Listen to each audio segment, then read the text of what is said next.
السلام عليكم ورحمة الله وبركاته. إن الحمد لله نحمده ونستعينه ونؤمن به ونتوكل عليه ونعوذ بالله من شرور أنفسنا ومن سيئات أعمالنا. من يهده الله فلا مضل له ومن يضلله فلا هادي له، وأشهد أن لا إله إلا الله وحده لا شريك له، وأشهد أن محمدا عبده ورسوله. أما بعد، أعوذ بالله من الشيطان الرجيم. بسم الله الرحمن الرحيم. يا أيها الذين آمنوا اتقوا الله حق تقاته ولا تموتن إلا وأنتم مسلمون. يا أيها الناس اتقوا ربكم الذي خلقكم من نفس واحدة وخلق منها زوجها وبث منهما رجالا كثيرا ونساء، واتقوا الله الذي تساءلون به والأرحام إن الله كان عليكم رقيبا. يا أيها الذين آمنوا اتقوا الله وقولوا قولا سديدا يصلح لكم أعمالكم ويغفر لكم ذنوبكم، ومن يطع الله ورسوله فقد فاز فوزا عظيما. قال الله تبارك وتعالى: إن للمتقين عند ربهم جنات النعيم أفنجعل المسلمين كالمجرمين ما لكم كيف تحكمون أم لكم كتاب فيه تدرسون إن لكم فيه لما تخيرون أم لكم أيمان علينا بالغة إلى يوم القيامة إن لكم لما تحكمون أم لكم أيمان علينا بالغة إلى يوم القيامة إن لكم لما تحكمون سلهم أيهم بذلك زعيم أم لهم شركاء فليأتوا بشركائهم إن كانوا صادقين. تمام تعریف، ہر قسم کی بڑائی اور کبریائی اس ایک اللہ رب العالمین کے لیے ہے، جو اللہ رب العالمین ہم سب کا خالق اور مالک ہے، معبود ہے۔ اس کے سوا کوئی اور خالق مالک نہیں، اس کے سوا کوئی اور حقیقی معبود نہیں۔ عظیم اس کی شان، پیارے اس کے نام، بے عیب اس کی ذات و صفات۔ وہ اکیلا ہے، تنہا ہے، الاحد الصمد ہے، ذات میں، صفات میں، افعال میں۔ سبحان اللہ ما اعظم شانہ، سبحان اللہ وبحمدہ، سبحان اللہ العظیم۔ صلاۃ والسلام ہو اس کے بعد اس کے آخری نبی، کائنات کے سب سے بڑے نبی، پیغمبروں کے سردار، احمد مجتبی محمد مصطفیٰ محمد الرسول اللہ صلی اللہ علیہ وسلم کی ذات گرامی پر، جن کو رب تعالیٰ نے خاتم الانبیاء، توحید کے دائی، شرک کو مٹانے والے بنا کر مبعوث فرمایا۔ اللہم صلی علی محمد وعلی آل محمد كما صليت على إبراهيم وعلى آل إبراهيم إنك حميد مجيد. اللهم بارك على محمد وعلى آل محمد كما باركت على إبراهيم وعلى آل إبراهيم إنك حميد مجيد. حمد و صلات کے بعد معزز سامعین و حاضرین، آج 5 ربیع الاخر 1447 ہجری 27 سپٹمبر 2025 عیسوی IGEOC کویت کی جانب سے یہ ہفتہ واری قرآن مجید کا درس، تفسیر کا درس آپ کی خدمت میں پیش ہے، جس درس میں ہم قرآن مجید کی آیتوں کی مختصر تفسیر ترجمے کے ساتھ آپ کی خدمت میں پیش کر رہے ہیں۔ یہ اللہ کا کرم ہے، اللہ کا فضل ہے کہ اس چھٹی کے دن، گلف میں سیٹرڈے کو چھٹی ہوتی ہے تقریباً، تو اس چھٹی کا دن شام کے اس وقت ہم بیٹھ کر اللہ کا کلام پڑھ رہے ہیں، سن رہے ہیں، سمجھ رہے ہیں اور انشاءاللہ عمل کر رہے ہیں۔ قرآن اللہ عز و جل کا وہ کلام جو اللہ تبارک و تعالیٰ نے انسانوں کی ہدایت کے لیے نازل فرمایا۔ قرآن سے انسان کو ہدایت ملتی ہے، جنت کا راستہ معلوم ہوتا ہے۔ لہٰذا ہم اللہ کا شکر ادا کرتے ہیں کہ اللہ نے یہ عظیم نعمت ہمیں عطا کی کہ ہر درس میں ہم کچھ مختصر آیتیں جتنا وقت کا تقاضا ہوتا ہے پڑھ رہے ہیں۔ اللہ کے کلام کو اللہ کی مراد پر سمجھنا اور رسول اللہ صلی اللہ علیہ وسلم کی حدیثوں کو رسول اللہ صلی اللہ علیہ وسلم کی مراد پر سمجھنا، یہ دین کا بنیادی مقصد ہے۔ اگر ہم نے اللہ کے کلام کو اللہ کی مراد پر سمجھا اور نبی صلی اللہ علیہ وسلم کے کلام کو نبی صلی اللہ علیہ وسلم کی مراد پر سمجھا تو ہم کامیاب ہیں، ہم نے دین کو صحیح سمجھا ہے۔ اگر ایسا نہیں ہے تو پھر نقصان ہوگا، اس میں کوئی شک نہیں ہے۔ اور جتنی گمراہیاں ہوئی ہیں دین کے نام پر، یعنی مسلمانوں کی جو گمراہیاں ہوئی ہیں یا ہو رہی ہیں، یہ پتے کی بات نوٹ کر لیں آپ، جتنی گمراہیاں مسلمانوں کی ہو رہی ہیں یا ماضی میں ہوئی ہیں، ان سب کی وجہ یہی رہی یا یہی ہے کہ وہ لوگ کلام اللہ کو مراد اللہ پر نہیں سمجھتے، یعنی اللہ کے کلام کو اللہ کی مراد پر اور نبی صلی اللہ علیہ وسلم کے کلام کو نبی صلی اللہ علیہ وسلم کی مراد پر نہیں سمجھتے ہیں، جس کی وجہ سے گمراہیاں یا دین سے بھٹکنا ہو رہا ہے۔ اللہ تعالی ہم سب کی حفاظت فرمائے، آمین یا رب العالمین۔ 29واں پارہ ہم نے شروع کیا، اللہ کا فضل، اللہ کا کرم، سورہ ملک کی تفسیر ہو چکی مکمل۔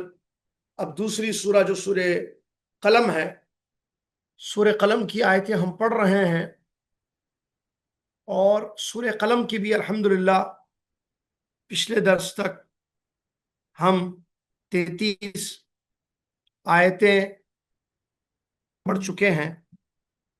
آج آیت نمبر 34، ان للمتقین عند ربهم جنات النعیم، آیت نمبر 34 سے لے کر تقریباً 37 تک ہم پڑھیں گے انشاءاللہ۔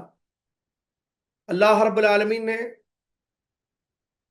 اس سے پہلے کی جو آیتیں تھیں ان میں ان لوگوں کا بیان کیا جو اللہ سے نہیں ڈرتے ہیں، اللہ سے نہیں ڈرنے کی وجہ سے کیسے ان پر اللہ کا عذاب آیا، جیسے باغ والوں کا قصہ ہم نے پڑھا. اللہ اللہ تبارک و تعالی سے نہیں ڈرنے کی وجہ سے، اللہ کا خوف نہیں ہونے کی وجہ سے کیسے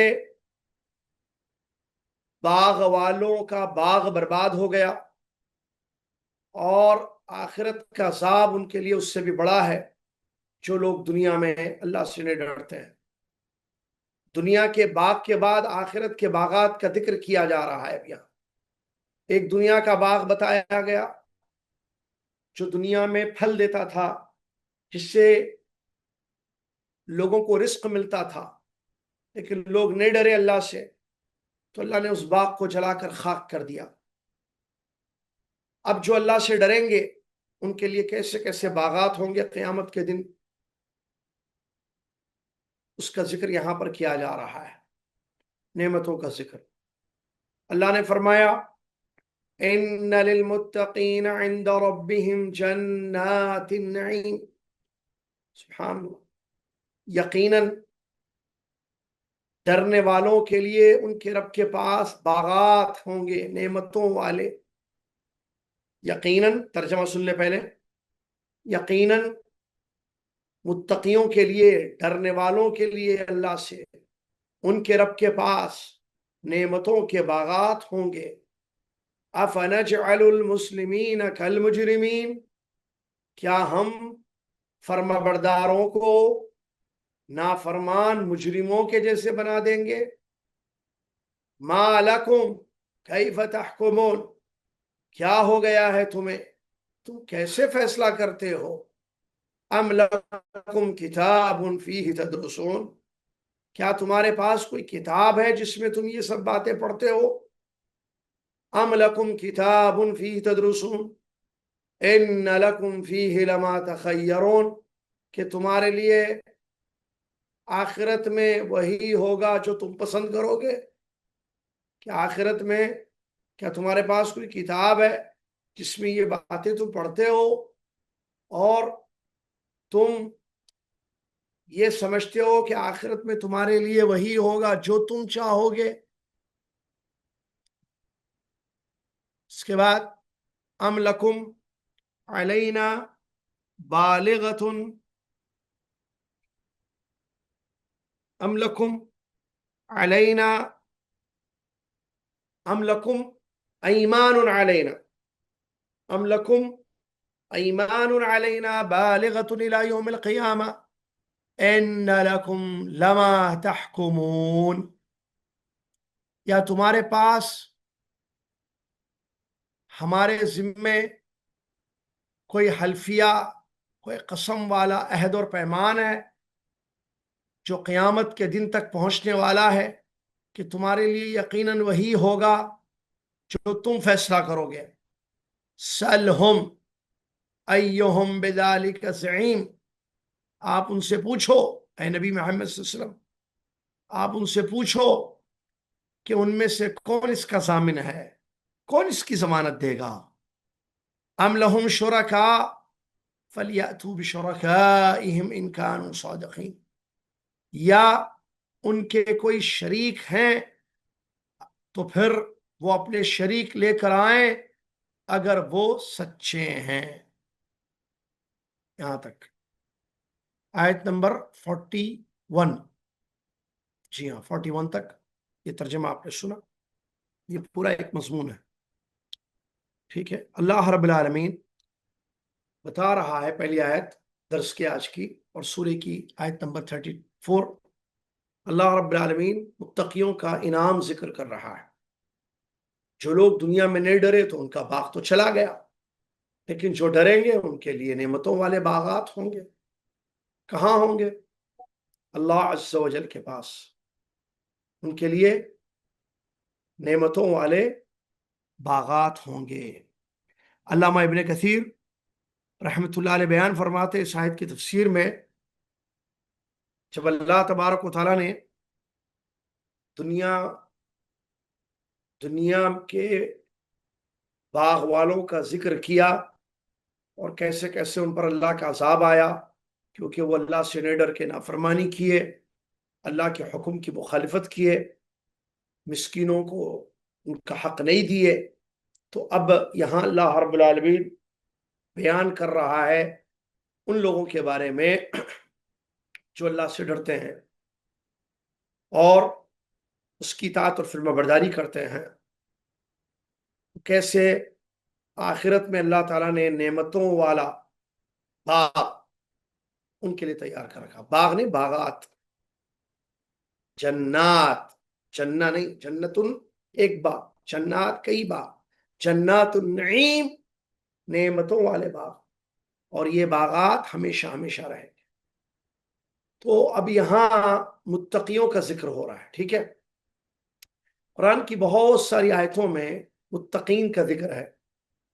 جیسا کہ اللہ نے فرمایا اعدت للمتقین، جنت کو تیار کر دیا گیا ہے، سنوار دیا گیا ہے، خوبصورت بنا دیا گیا ہے. کس کے لیے؟ للمتقین، اللہ سے ڈرنے والوں کے. یہاں بتا رہا ہے اللہ ان للمتقین عند ربهم جنات النعیم، یقیناً ڈرنے والوں کے لیے ان کے رب کے پاس نعمتوں والے باغات. تو تقوی کیا ہے؟ تقوی کہتے ہیں کہ تقوی وقایا سے نکلا ہے لفظ. تقوی کا اردو میں معنی کیا جاتا ہے؟ ڈرنا اللہ سے. کیا مطلب اللہ سے ڈرنا؟ ڈر دل میں ہوتا ہے، اثر اعضاء جسمانی پر پڑتا ہے. ڈرنے میں دو کام ہوتے ہیں: اللہ کے احکام پر عمل کرنا، تقوی کا مطلب صوت، اللہ کے احکام پر عمل کرنا اللہ ثواب کی امید کے ساتھ.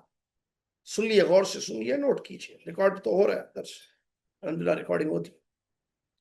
اللہ کے احکام پر عمل کرنا ثواب کی امید کے ساتھ، اللہ کے منع کردہ چیزوں سے بچنا عذاب کے ڈر سے. اس کو بولتے ہیں تقوی. بعض علماء نے تقوی کا معنی دوسرے انداز سے بیان کیا. مفہوم یہی ہے کہ قرآن اور حدیث کی روشنی میں اللہ کی اطاعت کرنا ثواب کی امید کے ساتھ، قرآن و حدیث کی روشنی میں اللہ کے حرام کردہ چیزوں سے بچنا عذاب کے ڈر سے. یہ ہے تقوی. تو ایکچولی تقوی میں دو چیزیں ہوتی ہیں تب تقوی ہوتا ہے: امتثال اوامر اللہ، اجتناب نواہی، آرڈرز کو فالو کرنا، منع کردہ چیزوں سے بچنا. اور یہاں امید ہو، یہاں ڈر ہو. یہ بات سنی، دو چیزیں. اللہ کے احکام ہے، کیا ہے؟ نماز پڑھو، روزہ رکھو، زکوٰۃ دو، قربانی دو، ماں باپ کے ساتھ ادب سے پیش آؤ، رشتہ داروں کا حق ادا، صلہ رحمی کرو، پڑوسیوں کا حق ادا کرو، علماء کی قدر کرو، وغیرہ وغیرہ وغیرہ. یہ احکام ہے، آرڈرز، یہ فالو کیے جائیں. امید ہو ثواب کی. ایسا نہ ہو کہ امید نہیں ہے. جیسے بات صوفیہ وغیرہ، ہم اللہ کی محبت میں اللہ کی عبادت کرتے ہیں، ہم کو جنت نہیں چاہیے. غلط عقیدہ ہے، یہ غلط منہج ہے. آپ نماز پڑھیے اور اجر کی امید رکھیے، آپ روزہ رکھیے، جنت کی امید رکھیے. امید نہیں، جنت نہیں ہونا، یہ کیسی بات ہے بھائی؟ نہیں چاہیے جنت، وہاں دو ہی ہے، جنت نہیں چاہیے، جہنم چاہیے. کیا چاہیے؟ نہیں، ہم صرف محبت میں عبادت کر رہے ہیں. غلط. عبادت کے 3 ارکان ہیں، یاد رکھیے. There are 3 pillars of عبادت. عبادت جب کرتے نا، ہم نماز پڑھتے، روزہ رکھتے، زکوٰۃ دیتے، قربانی دیتے، تو 3 چیزیں ہونی چاہیے. کیا؟ محبت، امید اور ڈر. محبت، امید اور ڈر، یہ تینوں کے ساتھ ہماری عبادت ہو. کہ میں نماز پڑھوں تو اللہ سے محبت ہو، مجھے اچھا لگے نماز پڑھنا. میں روزہ رکھوں تو مجھے محبت ہو، مجھے اچھا لگے روزہ رکھنا. میں مسکینوں کا خیال کروں تو مجھے اچھا لگے. ساتھ میں مجھے امید ہو کہ میری یہ نماز اللہ تعالیٰ قبول کرے گا، اس کا اجر دے گا، بدلہ دے گا مجھے. میرا یہ روزہ عند اللہ مقبول ہوگا، اللہ اس کا مجھے اجر دے گا. ساتھ میں ڈر بھی ہو. کیا؟ کہ کہیں ایسا نہ ہو کہ میری نماز ضائع ہو جائے، کہیں ایسا نہ ہو کہ میرا عمل رد کر دیا جائے، اس بات کا خوف بھی ہونا چاہیے۔ 3 چیزیں یاد رکھیے، اب میں امتحان میں پوچھوں گا تو گڑبڑ نہیں کرنا بعد میں۔ عبادت کے 3 پلرز ہیں، اسلام کے 5 پلرز، ایمان کے 6 پلرز، لا الہ الا اللہ کے 2 پلرز، محمد رسول اللہ کے 2 پلرز۔ سمجھ میں آ رہا؟ پلرز، ارکان۔ تو عبادت کے علامہ ابن قیم رحمۃ اللہ علیہ وغیرہ فرماتے ہیں عبادت کے 3 ارکان ہیں: محبت، امید، ڈر۔ اللہ سے محبت کے ساتھ عبادت، اللہ کی ذات سے امید کے ساتھ عبادت، اللہ سے ڈرنے کے ساتھ عبادت۔ سبحان اللہ! اس کو یہ مومن کی زندگی میں ہونا چاہیے ہمیشہ، تینوں چیزیں: محبت، امید، ڈر۔ محبت، امید، ڈر۔ اور بتایا سلف صالحین نے بڑی اچھی بات کہ اس کی مثال پرندے کی طرح ہے جو اڑتا جا رہا ہے، اڑتا جا رہا ہے۔ پرندے کا سر، 2 پر، سر محبت ہے، ڈر اور امید یہ دونوں پر ہیں۔ سر کاٹ دیا جائے تو جو ہے پرندہ اڑ نہیں سکتا ہے، گر جائے گا اور جانوروں کا نوالا بن جائے گا۔ اور اگر سر ہے، ایک پر کٹا ہوا ہے اس کا، تو اڑان اس کی صحیح نہیں ہوگی۔ اڑان اس کی دونوں پر نہیں ہوں گے تب بھی اس کی اڑان صحیح نہیں ہوگی۔ اسی لیے ضروری ہے کہ سر سلامت رہے، دونوں پر باقی رہے، تاکہ اڑان اس کی صحیح ہو۔ تو بالکل ایسے ہی مومن کی زندگی میں اللہ سے محبت، عبادت میں، زندگی میں امید اور ڈر رہے تو وہ جنت کی طرف اڑتا جائے گا یا جاتا جائے گا، چلتا جائے گا، یہاں تک کہ وہ جنت میں داخل ہو جائے گا۔ اللہ تعالی ہم سب کو ایسے بنا دے جیسے ابھی ہم نے بیان کیا، مومن کی شان کہ اللہ سے بے پناہ محبت ہو، اور اللہ کی محبت پر کوئی محبت بیوی، شوہر، بچے، کرسی، پیسہ، پاپولیرٹی کی محبت غالب نہ ہو، اور امید ہماری مضبوط ہو، قوی ہو، ڈر ہمارا بہت زیادہ ہو۔ اللہ تعالیٰ ہم نے اس کے توفیق۔ یہاں اللہ نے بیان فرمایا ان للمتقین۔ بعض لوگ کیا کرتے ہیں، اچھا عجیب دیکھیے بات، بعض لوگ عمل نہیں کرتے، نماز نہیں پڑھتے، روزہ نہیں رکھتے، بولتے ارے بھائی اللہ سے ڈرو، کوئی اگر نصیحت کرے بولتے ڈرتے ہم اللہ سے، کون بولے نہیں ڈرتے؟ ڈر یہاں ہوتا جی، یہاں ہوتا اندر۔ تو یہاں جو ہوتا وہ باہر بھی آتا، اندر ہو، اندر ہے تو باہر آتا، اندر نہیں ہے تو باہر نہیں آتا۔ یہ غلط ہے سوچ کہ ڈر اندر ہے لیکن نماز نہیں پڑھ رہے، غلط بات ہے، یہ ڈر نہیں ہے پھر اس کا مطلب، کیونکہ میں بتا رہا ہوں نا، امام 2 چیزیں کرتا ہے: ایک اللہ کے آرڈرز پر عمل کرتا ہے، اور دوسرا جو ہے اللہ کے منع کردہ چیزوں سے خود کو بچاتا ہے۔ ٹھیک ہے؟ ڈرنے والا ہی کرتا ہے۔ تو ایک آدمی عمل ہی نہ کرے، نماز نہ پڑھے، میں ڈرتا ہوں، جھوٹ ہے۔ اور ایک انسان حرام چیزوں سے نہیں بچ رہا ہے، وہ کہہ رہا ہے ڈرتا ہوں، اندر ہے ڈر، آپ کو کیا معلوم، آپ کو دکھانا کیا ڈر؟ یہ بیکار کی باتیں ہیں، بکواس بولتے ہیں اردو میں۔ ارے اگر ڈر تھا اندر تو پھر عمل ظاہر ہوتا تھا، اگر ڈر ہوتا اللہ کا تو حرام سے بچتے بھائی۔ سلف کہتے ہیں تقوی کی زندگی گزارنے کا مطلب ایسے ہے جیسے آپ ایک کانٹے دار راستے سے گزر رہے ہو، آپ جس راستے پہ چلے ہو وہاں کانٹے ہیں، دائیں بائیں کانٹے ہیں راستے، آپ اپنے آپ کو ان کانٹوں سے، ان کانٹوں کی وجہ سے زخمی ہونے سے بچا بچا کر نکلتے ہو کہ ادھر کانٹا نہ چھپ جائے، ادھر کانٹا نہ چھپ جائے۔ اپنے دامن کو، اپنے آپ کو، اپنے دامن کو کانٹوں سے بچا کر جو چلے جاتے ہو راستے سے، دس از تقوی۔ اس دنیا میں فتنوں سے، گناہوں سے، حرام چیزوں سے بچتے بچتے بچتے نکل جاؤ بس. ایک ایک مرتبہ نکل گئے، جنت آپ کا انتظار کر رہی ہے، نعمتیں آپ کا انتظار کر رہی ہیں، کیونکہ اللہ نے فرمایا ان للمتقین عند ربهم جنات النعیم.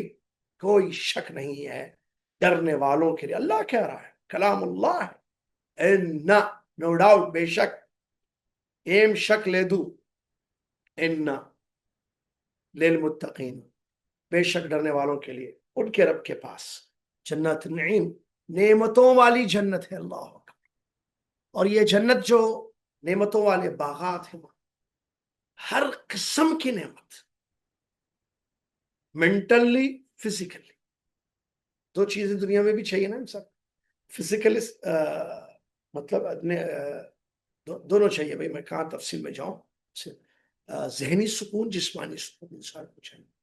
ہوتا کیا ہے، مینٹلی سکون ہے لیکن فزیکلی نہیں ہے، کھانا نہیں ہے، نیند نہیں ہے صحیح، یا اپنی جائز خواہشات پوری نہیں کر پا رہا ہے، تو پھر وہ سکون کی زندگی نہیں گزارے.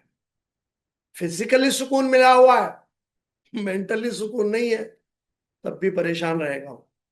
جنت، اللہ اکبر، فزیکلی مینٹلی دونوں سکون وہاں ہے. کھانا نمبر 1، پینا نمبر 1، موسم نمبر 1، ہر چیز نمبر 1، ٹاپ ٹاپ ٹاپ چیز.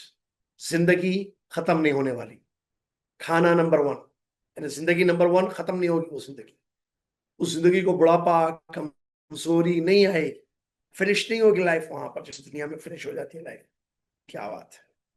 کھانا نمبر 1، یہاں کے جیسا نہیں، کبھی نمک زیادہ، کبھی مرچی زیادہ، کبھی نمک کم. گھروں میں، ہوٹلوں میں ہوتا ہے نا سب گڑبڑ گڑبڑ، کسی نے بریانی ٹاپ کوالٹی کی بنائی، کسی نے بنائی، چلتے رہتا ہے. یہاں سے لائف گزارتے ہیں لوگ، وہاں نمبر 1.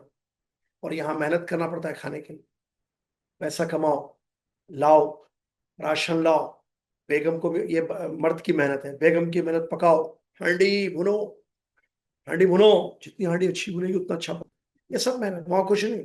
آپ خواہش کرو، آپ کے سامنے تلاوا گوشت، بریانی، پلاؤ، چکن، تیتر، بٹیر، آہا، زبردست ready made food, excellent, top quality کا نمبر 1 آپ کے سامنے. پینے کے لیے کیا کیا چاہیے آپ، یہاں کی جیسی چیزیں نہیں جو گڑبڑ والی سب چیزیں رہتی. جوس پینے جاؤ، جوس سینٹر پہ پانی ڈال کے دیتا، اس جوس میں پانی بھی ڈالتا، برف کے ٹکڑے ڈالتا، پورا وہ جو ہے جوس بولتے اس کا، جوس رہے گا، پینے کی چیز. زندگی کو یہاں خاتمہ ہے، ڈر، موت آ جاتی، بیمار ہوتا، پریشان. وہاں بیمار نہیں ہوتا.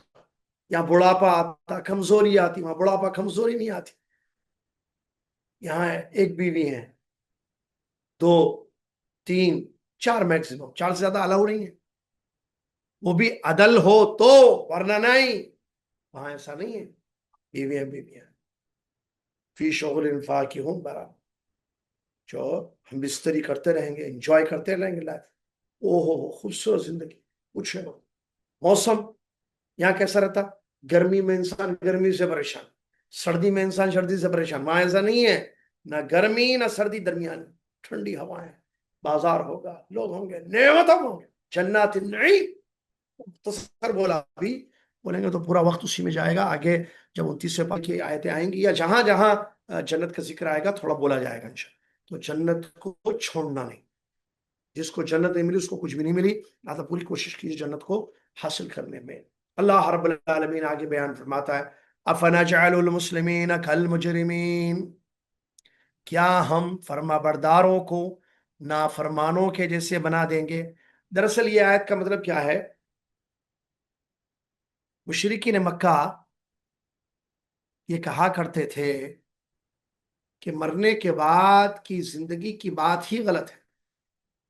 وہ نہیں مانتے تھے مرنے کے بعد کی زندگی، اور کہتے تھے اگر چلو سپوز ہم مان لیں کہ یہ سچ ہے کہ مرنے کے بعد بھی زندگی ہے، تو یاد رکھو ہم تم سے بہتر ہوں گے وہاں پر. کہتے تھے مرنے کے بعد عذاب یا ثواب اگر ہونا ہے تو ہم یہاں مسلمانوں کی بنسبت خوشحال ہیں. مطلب ان کا یہ تھا کہ بھائی دنیاوی لائف ہماری دیکھو، ہم یہ جو مسلمان لوگ ہیں ان سے تو ہم اچھے ہیں، ہم اچھی کنڈیشن میں ہیں، ہمارے پاس دولت زیادہ ہے، ان سے یہ فقیر زیادہ ہیں، غریب زیادہ ہیں، یہ پریشان زیادہ، لڑ لیتے رہتے ہیں، ہم لوگ رہتے بھی سکون سے رہتے ہیں۔ تو ہم دنیاوی لائف میں کمپیئر ٹو دا مسلمس ہم ان سے بیٹر لائف گزار رہے ہیں۔ تو وہ کہتے تھے کہ بھائی دیکھو مرنے کے بعد تو لائف نہیں ہے، آخرت، لیکن چلو مان بھی لینا جیسے دنیا میں ہم جو ہے تم سے بیٹر لائف گزار، اچھی لائف، وہاں بھی ہم تم سے بہتر لائف گزاریں گے اگر تمہاری بات صحیح نکلی تو، آخرت ہوگی تو اللہ تعالیٰ جواب دے رہا ہے۔ اللہ افنجعل المسلمین کالمجرمین، یہ مجرم ہے، مجرم، شرک سب سے بڑا دنیا کا جرم ہے، اس سے بڑا کوئی جرم نہیں، سب سے بڑا ظلم ہے۔ ان الشرک لظلم عظیم، یہ ظلم عظیم کرتے ہیں، یہ ظالم ہے، یہ مجرم ہے۔ ان مجرموں کو ہم مسلمانوں کے جیسے کریں گے، یعنی مسلمان مجرم برابر برابر، کہ مسلمانوں کو جیسے نعمتیں ملیں گی جنت کی ویسے ان کو ملیں گی وہاں پر۔ افنجعل المسلمین کالمجرمین، یہ سمجھتے ہیں مشرکین کہ ہم ان کو ان کے جیسے نعمتوں میں، جیسے دنیا میں تو اللہ دیا آزما رہا ہے کہ ان نعمتوں کا حق شکر ادا کرو گی، ایمان لاؤ گے رب پر، فرمانبرداری کرو گے رب کی، یا نہیں، لیکن یہ لوگ نہیں کرتے، تو یہ نافرمان قوم ہے، یہ ظالم ہے، یہ مشرک ہے، گنہگار ہے۔ یہ سمجھتے ہیں کہ ان کا حال ہم مسلمانوں والا کر لیں گے قیامت کے دن، نہیں، مسلمان تو نعمتوں میں ہوں گے، یہ لوگ عذابوں میں ہوں گے۔ افنجعل المسلمین کالمجرمین ما لکم کیف تحکمون، یہ کیسے فیصلہ کر رہے ہو بھائی؟ ما لکم کیف تحکمون، کیا ہو گیا ہے تمہیں، تم کیسے فیصلہ کرتے ہو؟ یہ فیصلہ ہے تمہارا یہ کہ دنیا میں تم اچھے، مسلمان خراب، تو آخرت میں بھی تم اچھے رہو گے وہاں پر؟ نہیں نہیں نہیں، اس سے پہلے پڑھا نا تھوڑی دیر پہلے، اس سے پچھلے درس میں، والا کیا ہے وہ، کذالک العذاب ولعذاب الآخرۃ اکبر لو کانوا یعلمون، آخرت کا عذاب اس سے بڑا ہے، تو وہاں تو عذاب ہوگا ان کے لیے، ان کے لیے وہاں عذاب ہوگا۔ یہ فیصلہ کیسے کر رہے ہیں؟ عقل ہے ان کے پاس کہ یہ بےہودے فیصلے کرتے ہیں؟ ام لکم کتاب فیہ تدرسون، یا تم کفار کو اللہ تعالیٰ کہہ رہا ہے کہ تمہارے پاس کوئی بک ہے، آسمانی کوئی کتاب ہے جس میں یہ بات لکھی ہوئی ہے کہ تمہارے ساتھ معاملہ بڑا اچھا ہوگا آخرت میں، اور تم کو عذابوں میں نہیں رکھا جائے گا، تم کو نعمتوں میں رکھا جائے گا۔ ام لہم کتاب، کفار کہتے تھے نا کہ آخرت میں بھی ہمیں جنت ملے گی، نعمتیں ملیں گی، تو اللہ تعالیٰ یہاں بیان فرما رہا ہے کہ کوئی کتاب ہے تمہارے پاس اللہ کی طرف سے آئی ہوئی ہے؟ قرآن میں تو یہ حقیقتیں لکھی ہوئی ہے کہ کیا ہوگا کافروں کے ساتھ، قرآن میں بتا دیا گیا ان کے ساتھ کیسے معاملہ کیا جائے گا، لیکن تمہارے پاس کوئی کتاب ہے کہ اللہ کی طرف سے آئی ہوئی جس میں تم پڑھ رہے ہو کہ آخرت میں تمہارے ساتھ جو ہے بہت اچھا ہوگا، تم جیسے چاہو گے ویسے رہو گے، تمہاری پسند کی زندگی ہوگی؟ اس لیے اللہ کہہ رہا ہے ام لکم کتاب فیہ تدرسون، کیا تمہارے پاس کوئی کتاب ہے جو تم پڑھتے ہو اور پڑھ کر یہ سمجھتے ہو کیا ان لکم فیہ لما تخیرون، کہ تمہارے لیے آخرت میں اپنی من پسند زندگی ہوگی جیسے تم پسند کرو گے، نعمت پسند کرتے ہو تو خوشحال زندگی پسند کرتے ہو تو خوشحال زندگی تمہارے لیے کیا وہ ہوگی وہاں پر؟ تو یہ تمہارا گمان ہے، حقیقت نہیں ہے، یہ صرف تمہارا گمان ہے کہ تم کو اپنی پسندیدہ چیزیں ملے گی۔ جب تمہارے پاس کوئی کتاب نہیں ہے اللہ کی طرف سے تو اس کا مطلب صاف ظاہر ہے کہ یہ صرف تمہارا وہم و گمان ہے، تمہارے لیے عذاب پکا ہے اگر اپنے اس کفر سے، شرک سے، اس گمراہی کے راستے سے تم نے توبہ نہیں کی۔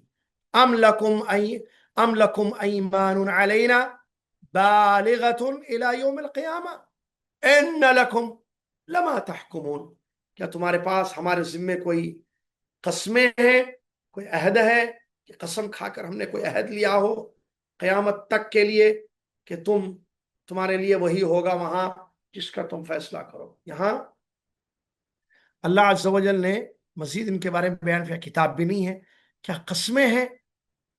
ایمان یمین کی جمع ہے جس کا معنی ہوتا ہے قسم، یعنی حلفیہ عہد ہے تمہارے پاس کوئی قیامت تک کے لیے، تمہارے پاس کوئی حلفیہ عہد ہے کہ تم ایسے کفر اور شرک کی زندگی گزارو گے اور تمہیں قیامت کے دن وہ ملے گا جو تم فیصلہ کرو گے؟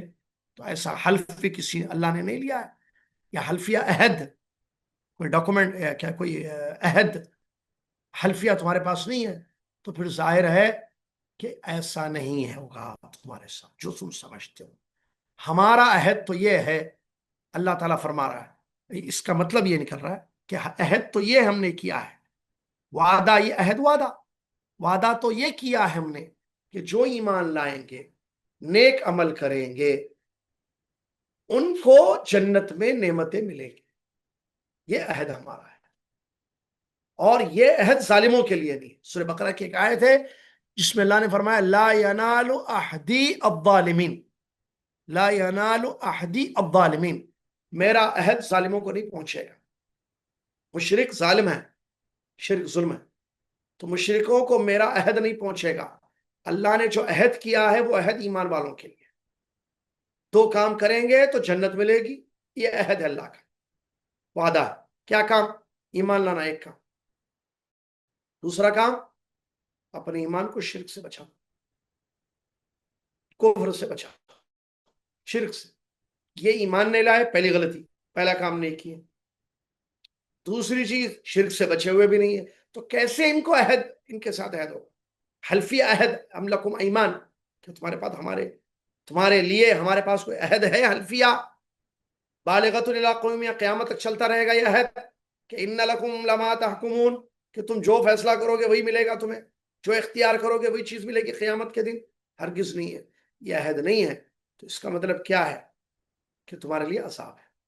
آخری آیت آج کے درس کی، سلہم، نہیں دوسری آیت، سیکنڈ لاسٹ، سلہم ایہم بذالک زعیم، پوچھو ان سے، آپ اے محمد صلی اللہ علیہ وسلم، کون ہے اس کا ضامن؟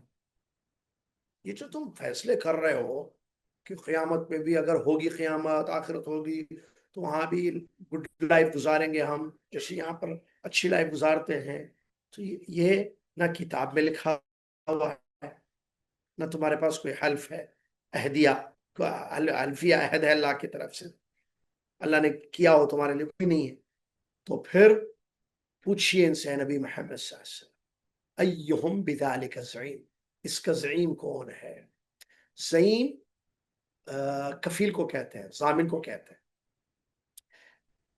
زعیم عربوں میں زعیم کا مطلب ہوتا ہے جو قبیلے کا ڈیفنس کرے اور قبیلے کی طرف سے بات کرے، متکلم ہو قبیلے کی طرف سے، کہ پورے خاندان، پورے قبیلے کی طرف سے جو بات کرنے والا شخص ہوتا یا ضمانت دیتا تو اس کی ضمانت قبیلہ پورا ایکسپٹ کرتا، وہ عہد کر لے تو اس کے عہد کا پاس و لحاظ رکھتا پورا قبیلہ پیچھے، تو اس انسان کو کہتے تھے زعیم ہے، یہ ہمارے قوم کے زعیم ہے۔ زعماء اس کی پلورل آتی ہے، ٹھیک ہے، زعماء اس کی پلورل آتی ہے۔ تو زعیم کا مطلب ضامن، ذمہ دار شخص، خاندان، قبیلے کا۔ تو اللہ تعالیٰ اپنے نبی محمد صلی اللہ علیہ وسلم سے کہہ رہا ہے سلہم، آپ ان مشرکین سے پوچھئے، یہ جو باتیں تم کر رہے ہو کہ تم جو کرو آؤ گے وہ ملے گا وہاں پر تمہیں، اور مسلمانوں سے اچھی حالت میں تم وہاں بھی رہو گے آخرت میں، ٹھیک ہے، تو اس کا کوئی زعیم ہے، اس کا کوئی ضامن ہے، کوئی ذمہ لے گا؟ کوئی نہیں ہے۔ کون ذمہ دار ہے اس کا؟ نبی نہیں، کوئی شخص نہیں، کوئی بھی نہیں ہے ذمہ دار اس کا۔ ام لہم شرکا فلیأتوا بشرکائہم ان کانوا صادقین، ام لہم شرکا فلیأتوا بشرکائہم ان کانوا صادقین، یا کوئی ان کے شریک ہیں تو اگر ہیں تو اپنے شریک لے کر آئیں اگر وہ سچے ہیں۔ مطلب اگر یہ ان کے پاس کوئی ضامن نہیں ہے، دیکھیں ان کے پاس کتاب نہیں ہے، حلفیہ عہد نہیں ہے، نہ کتاب ہے، نہ حلفیہ عہد ہے، نہ ضامن ہے کوئی ان کے پاس، اور نہ کوئی شریک ہے، نہ کوئی شریک پانی، نہ کوئی شریک ہے ان کے پاس، ٹھیک ہے۔ ام لہم شرکا، اگر یہ خود ضمانت نہیں دیتے تو کیا ان کے پاس کوئی اللہ کے سوا شریک ہیں جو کہہ دے کہ ہاں قیامت کے دن ان کے پاس ان کو وہی ملے گا جو یہ چاہیں گے، یا نعمتوں میں ہوں گے، تکلیف نہیں ہوگی، جہنم میں نہیں جائیں گے، عذاب نہیں ملے گا، وغیرہ وغیرہ، کچھ بھی نہیں۔ اللہ کے عذاب سے بچا سکیں گے؟ نہیں۔ اگر ہیں تو لے کر آؤ، اگر وہ کہتے نہیں ہے ہمارے پاس شریک لوگ ہیں، شرکا ہیں، پارٹنرز ہیں، وہ لے کر آؤ. تو جواب کیا, یہ سوالات کیا ہے, یہ اس لیے کیے گئے تاکہ ان کو پتا چلے کہ تم ان سب چیزوں سے خالی ہو. نہ تمہارے پاس کتاب ہے, نہ عہد ہے, نہ قسم, نہ جو ہے کوئی ضامن ہے تمہارا, نہ تمہارے پارٹنرز تمہارا کچھ فائدہ پہنچائیں گے یا تمہیں عذاب سے, نقصان سے بچانے کی کوشش کریں گے. تو پھر سمجھو, ہوش کے ناخن لو, آنکھیں کھولو. تم کو اگر اللہ کے عذاب سے, قیامت کے دن جہنم کی تکلیفوں سے اگر کوئی چیز بچا سکتی ہے تو وہ یہ توحید کا راستہ ہے. یہ جنت, یہ ایمان کا راستہ ہے. تو اگر یہ ایمان کا راستہ تم اختیار کرو گے, جنت ایمان کا راستہ تم اختیار کرو گے, ایمان لاؤ گے, توحید ایکسپٹ کرو گے, شرک اور کفر سے باز آ جاؤ گے, تبھی تمہارے لیے وہ چیز ملے گی جو تم سمجھتے ہو کہ نعمتوں میں وہاں رہیں گے اگر آخرت ہوگی. تمہارا نہ ایمان ہے, نہ یقین ہے, نہ تصدیق کرتے ہو, تو کیسے تم کو یہ ساری چیزیں ملیں گی؟ تم سوائے عذاب کے کسی اور چیز پہ نہیں رہو گے. تو یہ بات اللہ تبارک و تعالیٰ نے یہاں بیان کی. اس سے ہمیں کیا معلوم ہوا؟ معلوم ہے وقت ختم ہو گیا اور آیت تک بھی پہنچ گیا ہم الحمدللہ 41 آیت تک. اس کے بعد دوسرا مضمون بڑا شاندار شروع ہو رہا ہے. آج کی آیتوں سے کیا سمجھ میں آیا ہمیں؟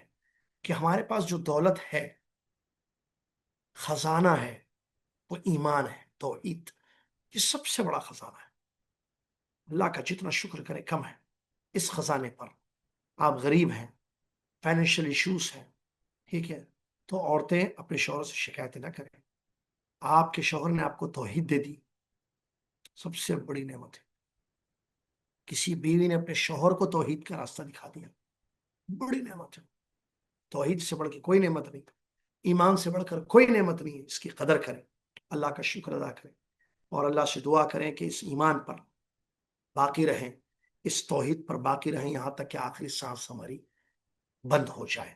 اللہ سے دعا ہے اللہ تعالیٰ مجھے اور آپ کو, اور جو لوگ یہاں یہ درس سن رہے ہیں, سب کو تو دعا نہیں دے سکتے نا, ان کو ہی دعا دیں گے, خاص دعا.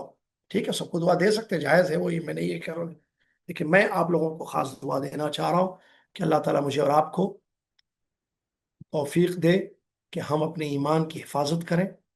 اللہ تعالیٰ مجھے اور آپ کو توفیق دے کہ ہم ایمان کی قدر کریں اور اس راستے پر باقی چلتے جائیں, اپنے ایمان کو مضبوط کریں اور شرک سے بچ جائیں اور گناہوں سے بھی بچ جائیں.